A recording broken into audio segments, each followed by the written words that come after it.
Social media has changed everything.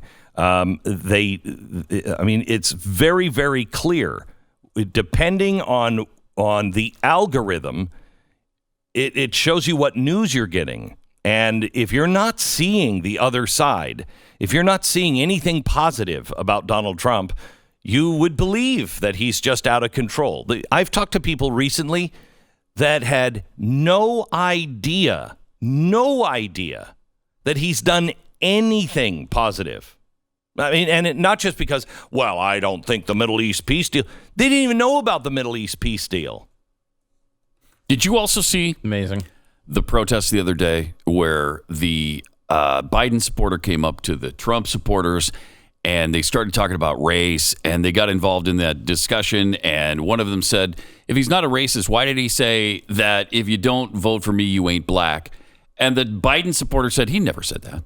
What are you talking about? He never said that. Yeah, of course he said that. So they went back and forth for a few minutes, and the Biden supporter eventually said, all right, if he said that, I'll tear up my sign right now.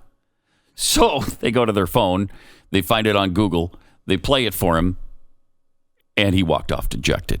The guy had never heard of it. He'd never heard of it. Amazing. He had no idea it ever happened. I mean, it's a huge part of our lives. We all know what happened, along with a million other racially tinged things that Joe Biden has said over the years.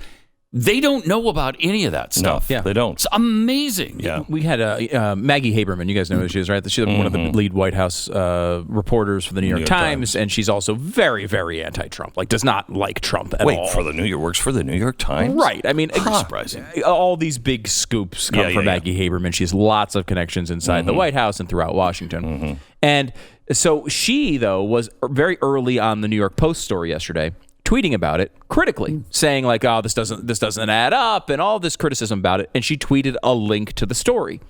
Well, the left got so angry at her she was criticizing the New York Post story on Hunter Biden, but she tweeted the actual link so people could actually find it and read it for themselves, which is now against, I guess, all journalism and all standards.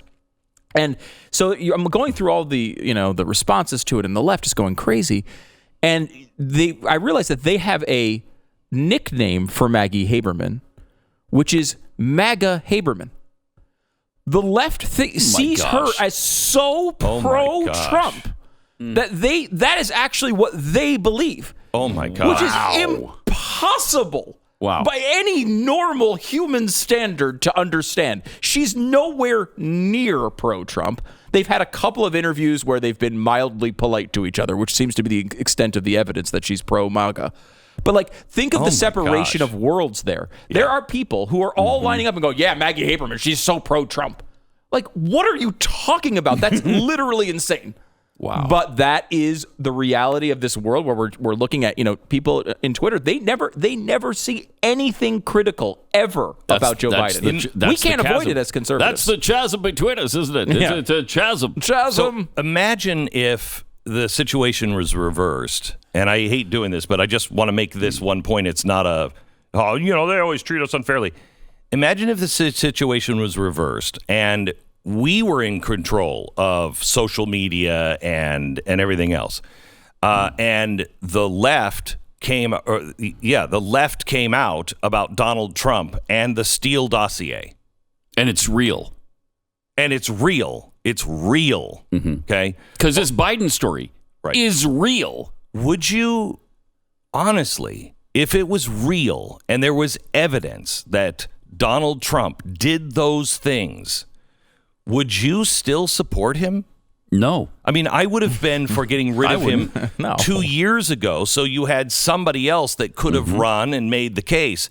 I mean, I would never be for that. I certainly would never cover it up so I could have people who were completely out of control and working with a foreign government. But if we controlled Twitter and shut everybody down from telling this story, what would the left say about that? Right, but what would you do? They would be right. They would be right if we did that. We would be fascists. They'd be right. I mean, would you, in your wildest dreams, what would have to happen for you to say, yeah, we gotta, that's true, and just shut that down? What would have to happen? Is there anything that would make you say, stop all of that news? To me, honestly, No. unless you're just such a team player in Right. which you're thinking like my team needs to win no matter what. But my team is America. I think constitutionalist. Truth. It's truth. We don't survive without the truth. No man can survive without the truth. You can lie to yourself. I mean, I'm an alcoholic. Believe me, I'm great at lying to myself. At least I was. I lied to myself every day. Every day. You're not an alcoholic. You're not an alcoholic. Yes, I was. Yes, I was. And you lie to yourself. And what happens in the end? If you continue to lie to yourself, everything you love and hold dear is destroyed. This is what's happening with half our country. They are just living a lie to where the dictionary can be changed in real time to fit that lie. And you expect things to work out well for you? Look who you're putting into office. You've got a guy whose son took millions of dollars from China, was in bed, literally in cahoots with the Communist Party of China to take tech here in America and transfer it to China, and did it. Was representing companies from China that the FBI was investigating, and they knew it. Investigating for trying to steal nuclear secrets from the United States. And he did it anyway. Are you want those people in charge? What does your future look like? What does your children's future look like?